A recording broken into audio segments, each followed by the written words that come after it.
23rd, which is the next one. So we're at the Capitol right now to just to confirm that there's a working plan. It's called the People's Plan, and we see no objection to this in any way whatsoever. So we'll take any questions that you have.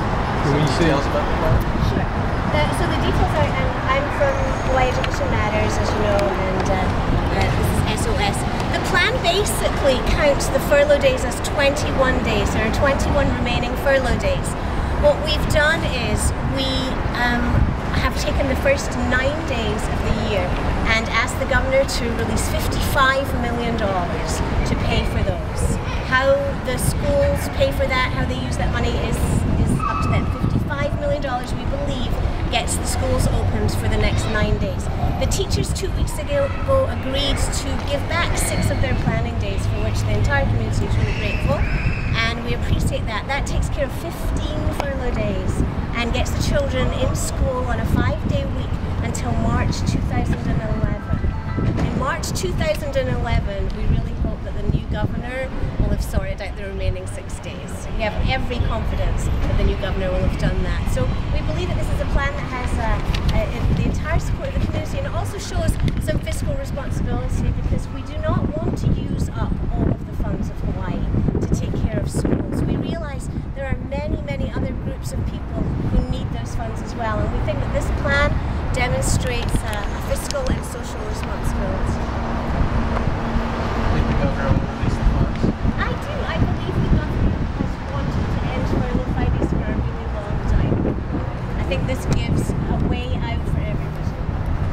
Where does the money come from? The money is available. We're very aware that this money is there. Where? You can probably now go and ask the other parties, like the governor and Marcus and even Speaker Say, and I'm sure they'll have lots to say on that. How's the plan coming up now? Well, we've been working together to talk about what the various parties have said that they were willing to contribute and what needs they have. And so, to be quite frank, we're tired, and we decided as moms and dads that we would talk about it because we have some ideas. And so this plan came up. We met this morning, and this is what we're going to present. And you presented it already to Well, we're presenting it now through our press release and this press conference. Why $55 million? Why not just pay for all the furlough days? Well, I think trying to pay for all the furlough days has been the big sticking issue. It's quite obvious that no one can really agree how much these days will ultimately cost, and through all the plans that have been suggested, it's always come back to a matter of cost. We know, we're relatively sure that $55 million will become available, and we're relatively sure that the union can go back for $6.1 million a day, or whatever they deem the cost to be of opening a school. So we just feel that $55 million is a really workable number, and it's kind of like taking a deposit, right? We have every faith in the next leadership that this will be taken care of. So this is like, we're taking a deposit in a way. Joanne, both parties, the governor's office, the BOE, HSCA, will most likely say, well, we already have our respective plans and we've been working toward that end. And they might just kind of blow off the parents groups as they have in the past. So what makes this situation any different? Well, I think what makes it really different is that parents have a lot of power, and we so far I think have been incredibly reasonable and tried to work out options, and we believe that this is a really strong, viable option that works for all parties. If this doesn't work, then I think the community is really going to be disappointed in leadership to a level that you haven't yet seen. It seems like a reasonable plan, given what others have said that they wanted or needed. I think when we consider all of the things that other parties have voiced, this seems to be, for us, a reasonable way to move forward.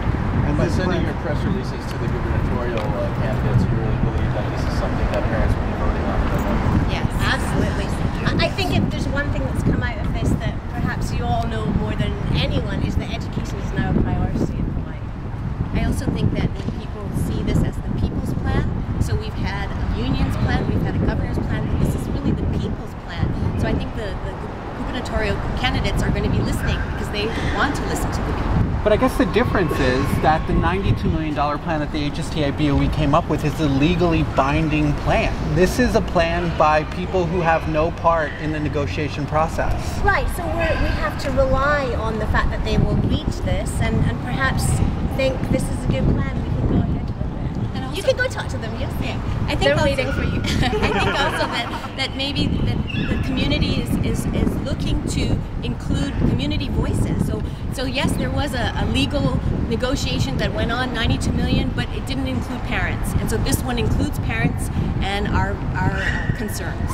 And this plan assumes, like the union plan, that it will cost $6.1 million per school day to resume it. It doesn't go with the governor's plan of spending less money, correct?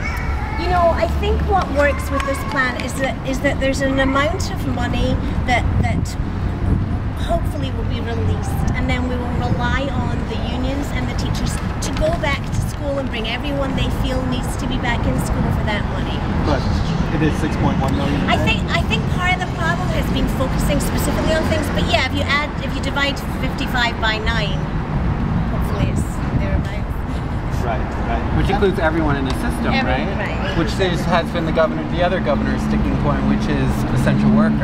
Right, and I think what we're also saying is, you know, as parents, when there are conflicts that come up in our families or with people that we care about, we listen to each other, we work it out, we trust each other. And so we're moving forward now. We need to move forward and trust each other. The people who know the figures, the DOE and the Board of Ed can work it out. So we're trusting in those folks as much as we're trusting in our judgment that we need to make progress. I'm going to have to ask the same question again. Where does the money come from? You can't just create money out of nowhere. It has to come from somewhere. There are 3 sources of funds that are immediately at the disposal of the governor. One is $30 million in unspent ARRA funds, which are for education. The other is $135 million in reserve funds that have been withheld from the current year's budget for DOE. And those both don't require anybody's approval except for the governor to release. And the third is, the special use funds, the hurricane and rainy day funds, which would of course, you know, involve the governor releasing and the legislature to approve, but there are bills already in place. I think what we're trying to say is that over the past 6 months it's become obvious to everyone involved that there are funds available to resolve this crisis. What we want to show today with the People's Plan is that we don't want to use up all the resources that the state has. We realize that this is an economic crisis. We realize that funds are short. We want to help. We don't want to contribute to the problem. So we're not demanding. We're not asking for all the money that really should be shared amongst the social groups. We're saying we believe for $55 million we can resolve this crisis today. Hopefully that helps. Yeah, you are standing on the side of the union saying that you want to bring everybody back for $6.1 million.